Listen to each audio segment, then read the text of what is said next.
Невообичаено срдечна и непосредна, големата филмска звезда Клаудија Кардинале последна се појави на црвениот килим синоќа во Битола, откако продефилираа сите гости, филмски работници и политичари.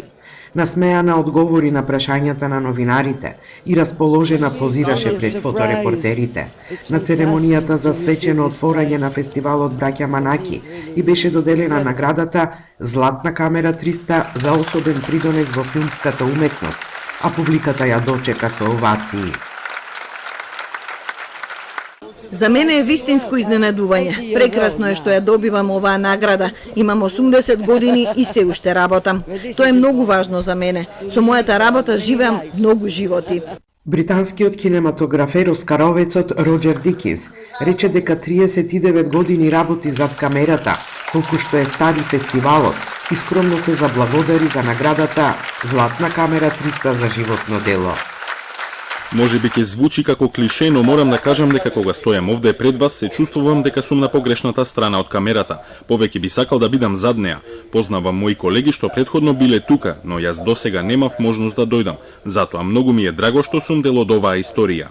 Со многу емоции и аплаузи публиката ја поздрави македонската актерка Милица Стојанова, која ја доби наградата Големата звезда на македонскиот филм, што ја доделува Друштвото на филмските работници. Ова награда мене многу ми значи, затоа што се разликува играта пред камера од театарот.